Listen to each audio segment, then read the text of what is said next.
Allez, salut à tous, c'est CNDogs et on se retrouve aujourd'hui pour le making of de l'anime de Tic Tac, de la parodie de la pub pour Tic Tac. Et donc, si vous n'avez pas vu l'animation, je vous invite à cliquer sur l'écran ou aller voir le lien dans la description. Ça mène vers la chaîne de l'animation, où vous la trouverez dessus. Voilà, et on est parti pour le making of. Alors, pour ceux qui ne le sauraient pas, j'utilise le logiciel Cinema 4D qui est ici pour la 3D, le logiciel Sony Vegas qui est ici pour le montage et Photoshop pour la retouche d'image. Pour ceux qui me demanderaient aussi, ça m'a pris à peu près 1 mois et demi à faire. Bon, évidemment, je travaille pas toujours en continu dessus, mais voilà. En résumé, le travail. Donc, tout d'abord, on va voir un petit peu ce qu'il y a dans la scène 3D. Hop, je vais sortir de mes caméras. Alors bon, on retrouve une caméra totalement classique, 2 spots qui vont permettre en fait d'éclairer les 2 étages de la scène, puisqu'on a une scène à 2 étages, puisqu'on va descendre après dedans. On a également sur le dessus 2 lumières qui vont faire office d'ombrage. En fait, c'est elle qui gère les ombrages. Des sols et un fond avec un tag de composition avec le fond. Et puis ici un plan, mais on en parlera tout à l'heure. Et voilà, et la caméra qui est juste là, qui se déplace en haut et en bas. Alors, pour le début, rien de très spécial. Hop, je vais revenir au début de ma timeline. On a juste de l'animation assez basique. En ce qui concerne donc les oreilles et la moustache, j'utilise ici, vous voyez... Oh, non, pas du tout. Voilà, c'est ici. Ici, j'ai la moitié d'une tête, donc elle est juste là. Je la mets dans la symétrie. Et sur ce cube, en fait, je vais tout simplement avoir un slider avec une passe de morphing qui va me permettre d'augmenter ou diminuer les moustaches et d'augmenter et diminuer les oreilles. Et c'est avec ça que j'arrive à gérer mes oreilles et mes moustaches tout simplement en animant les curseurs. Ensuite, voilà. Ici, on va parler un petit peu de la glace. Alors la glace, c'est juste un cube de base avec la texture de glace que j'ai découpé à l'aide du plugin Frosy qui est juste là, qui permet donc de découper un cube comme ça, et je le mets dans un objet fracture avec une dynamique, et l'objet va aller se fracturer sur terre et va tomber sur le sol. Et ensuite j'ai juste animé l'échelle pour que les morceaux deviennent de plus en plus petits et disparaissent. En ce qui concerne le mammouth, là c'est juste de la modélisation assez basique. La trompe, c'est des cubes qui sont clonés sur une spline, exactement la même technique que j'ai utilisée lors de l'animation des 30 000. La technique de la spline dynamique sur laquelle on va cloner les cubes. Et pour que les cubes soient de plus en plus petits, j'utilise un effecteur étape qui va me permettre justement de faire diminuer les cubes au fur et à mesure. Voilà, bon, le tout est animé, hein, toujours un peu d'animation basique, voilà. J'anime en fait en frame par frame, c'est-à-dire que je vais regarder ici la vidéo originale dans mon Sony Vegas. Si j'arrive à la retrouver juste là, voilà, je regarde la vidéo originale et j'avance en fait en image par image, vous voyez avec cette touche là et vous voyez ici le nombre d'images qu'il y a, et ça me permet d'animer en fait quelque chose qui ressemble beaucoup à l'animation de base. On va avancer un petit peu, hop, voilà. En ce qui concerne justement le pétage du sol, le bris du sol plutôt, en fait c'est tout simplement un polygone, un plan. Ce que j'ai découpé en toile d'araignée avec des fractures comme ça à l'aide de l'outil couteau, hein, juste des traits que j'ai tracés comme ça et puis ensuite je les relie tac, tac, tac, tac, tout autour. Et pour animer le tout, j'utilise ici un effecteur explosion qui va me permettre, vous voyez, en animant ici le temps de l'explosion, de faire exploser tous les petits morceaux un peu partout.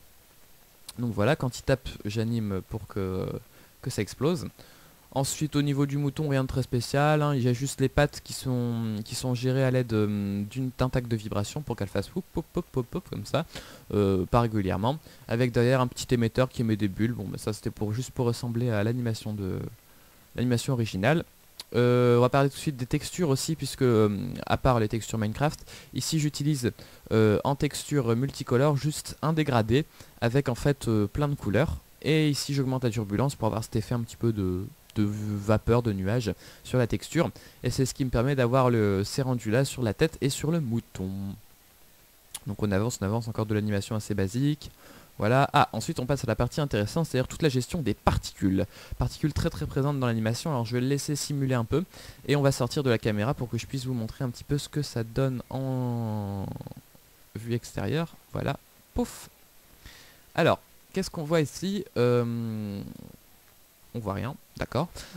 Non, on a 5 émetteurs, pardon, 1, 2, 3, 4 et 5, qui vont en fait émettre des pommes, des carottes, des pommes de terre et des melons, oui, si j'y arrive bien. qui vont émettre des melons Vertec, et enfin tous les fruits Vertec, et tous ces fruits sont attirés par les trois croix jaunes que vous voyez ici, donc c'est les attractions. Donc j'ai réparti les émetteurs sur les attractions pour essayer pas d'optimiser, mais d'homogénéiser un petit peu les fruits sur Tech, ce qui n'est pas forcément bien réussi. Et les fruits ont sur eux un tag, vous voyez ici un tag dynamique de corps, avec la dynamique d'activer, donc pour éviter qu'il tombe, j'ai désactivé. Dans mes paramètres de projet, j'ai désactivé ma dynamique. Si vous voyez, la gravité est à 0, même en négatif, je sais pas pourquoi, mais c'est pas grave. Donc ça marche, c'est le principal. Et tous ces objets vont venir se taper contre, pouf, vous voyez, le cylindre qui était invisible, qui est invisible au rendu, et qui a un tag de collision, donc qui permet d'attirer. Donc j'ai mes attractions à l'intérieur du cylindre, ça attire les fruits qui vont rentrer en collision sur le cylindre pour pas rentrer dans Tech. Voilà, tout simplement. Donc on va progresser, tac tac tac, voilà. Ensuite pour que les fruits, donc là du coup j'ai supprimé la simulation des particules. C'est quand même un fichier assez gros, c'est ça le problème en fait de faire la scène en une fois, c'est que le fichier est gros. Et le problème c'est qu'il y a des effecteurs qu'on met au début qui se retrouvent à la fin et qui vont affecter des objets qu'on ne voulait pas. Donc il faut sans arrêt désactiver et réactiver des émetteurs, c'est assez embêtant. Donc une fois que toutes les particules ont été mises sur Tech, je vais tout simplement, vous voyez ici sur mes attractions, inverser la polarité de mon attraction, ce qui va avoir pour effet de repousser tout en dehors de ma vue, de la vue de la caméra. Ensuite, bon bah de la TNT, truc relativement classique, hop, j'ai déjà parlé comment j'avais fait la bouche dans le making of précédent sur l'animation des 30 000, hop, la TNT rentre dedans. Et là, alors, on a plusieurs choses. Ici, j'ai utilisé un effecteur, laissez-moi le retrouver, un effecteur écrasé étiré qui va me permettre de faire grossir un peu Tech pour le faire exploser. Et pour la transition vers les particules, vous voyez que hop, quand je fais ça, on a des particules qui apparaissent. Donc, enfin, ces particules des Tech miniatures qui apparaissent, qui sont juste émis par un émetteur justement. Et pour faire la transition entre les deux, j'utilise en fait sur mon montage un layer avec un truc jaune comme ça qui va me permettre de faire une étoile exactement comme dans l'animation de base. Vous voyez que dans l'animation de base on a bien une étoile. Ensuite, donc ces petits trucs là, ce sont des particules, ils sont attirés par la croix jaune qui est ici et ils sont détruits par le rectangle jaune qui est là pour éviter qu'ils rentrent dans la caméra. Donc on va sauter la simulation de particules parce que c'est relativement lourd pour mon PC. Et on passe à la boîte. Alors la boîte, c'était la partie la plus compliquée certainement. Donc déjà on a elle est formée on va prendre une boîte, par exemple celle-ci. Elle est formée de plans. Jusque là des plans tout ce qu'il y a de plus basique, sur lesquels on a rajouté où j'ai rajouté une texture vert et une texture blanche le dessus. Et ensuite vous voyez que dans la boîte ici j'ai tout plein de persos.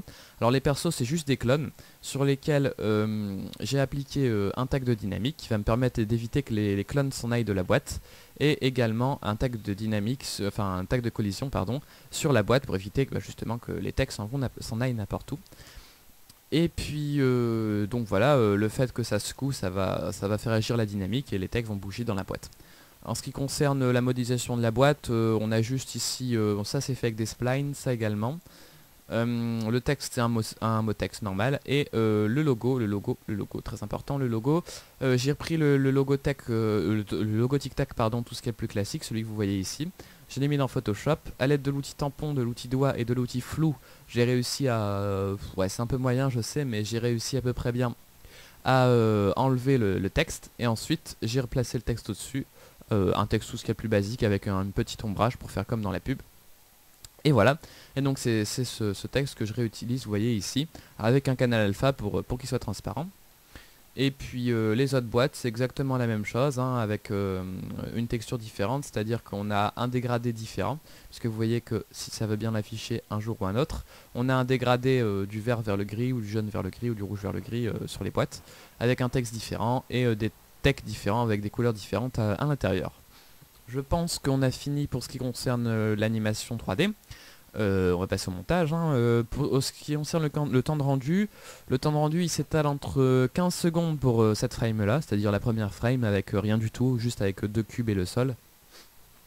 Et ça peut aller monter jusqu'à 4 minutes, notamment dans les frames où on a la glace, puisque la glace c'est vraiment une texture assez embêtante à calculer, puisqu'il y a de la transparence et de la réflexion, c'est assez chiant à calculer. Donc du coup on peut monter à 4 minutes par image quand il y a de la glace. Voilà. En ce qui concerne le montage, il n'y a pas grand chose de très innovant, hein. J'ai tout rendu en Targa. J'ai tout mis la séquence ici. Ici, il y a la petite étoile que j'ai déjà parlé tout à l'heure. En ce qui concerne la color correction, j'ai juste utilisé en fait 2 layers noirs sur lesquels j'ai diminué l'opacité ici. Vous voyez que si je vous montre sans les layers noirs, ça donne ça. Ça c'est sans les layers noirs, ça c'est avec les layers noirs. Les layers noirs, pardon, j'arrive plus à parler. Et sur le deuxième layer noir, j'ai tout simplement fait un cadre comme ça, un rond quoi en fait, avec du flou pour avoir cet effet de noir dans les bords.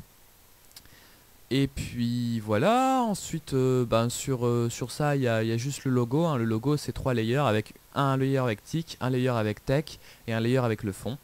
Et puis un fond blanc, enfin blanc grisé, et puis un texte avec une petite ombre, rien de très compliqué, ça c'est du montage basique. Et puis voilà. Eh bien, je pense que c'est tout pour les making-of. Si vous avez des questions, n'hésitez surtout pas à les poser dans les commentaires, hein, que ce soit sur la 3D, sur le montage ou sur Photoshop, même si j'y connais rien sur Photoshop, hein, voilà. N'hésitez pas donc à poser vos questions, à aller voir la vidéo si vous ne l'avez pas déjà vue, ce qui serait un petit peu embêtant, sur la chaîne animation, et puis à rester sur la chaîne tutoriel et making-of. Et voilà, c'était CN Dogs, et on se retrouve bientôt. Allez, salut à tous!